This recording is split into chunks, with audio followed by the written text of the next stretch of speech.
Sa gitna ng sunog, nanaig ang bayanihan ng magkakapitbahay sa Barangay Pasong Tamo, Quezon City. Tulong-tulong sila sa pagsagip sa isang residente mula sa nasusunog niyang bahay. Balitang hatid ni James Agustin. Mga pigil hininga ang pagbabayanihan ng mga residente para mailigtas ang isang lalaki mula sa nasusunog niyang bahay. Labas! Labas! Labas! Labas! Labas!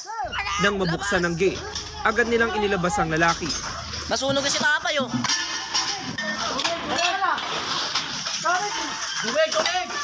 Ilang segundo pa kitang-kita kung paano tuluyang nilamon ng apoy ang bahay. Nangyari yan sa Crame Street, Barangay Pasong Tamo, Quezon City, pasado alas 2 sa madaling araw kanina.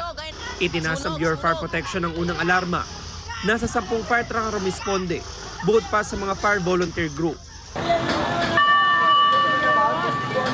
Agad na nilapatan ng rescuer ng paunang lunas ang 59 anyos sa si Francis de los Reyes. Nagtamo siya ng mga paso sa kanang braso, kaliwang tuhod at noo.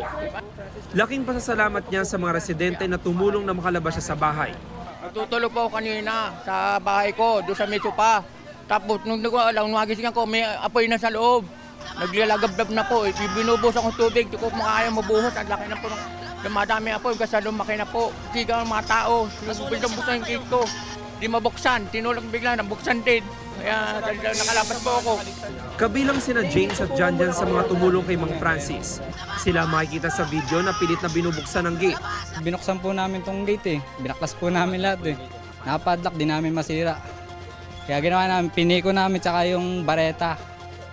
Lahat kami tulong sabay pagbukas. Okay na. Nagulat po kami. Umuusok na po dito. Tapos tumakbo na po kami dito. Nagulat na po kami ang lakas ng apoy. Tumagal ng 18 minuto ang sunog bago naapula. Iniimbestigahan pa ng BFP ang sanhi ng apoy.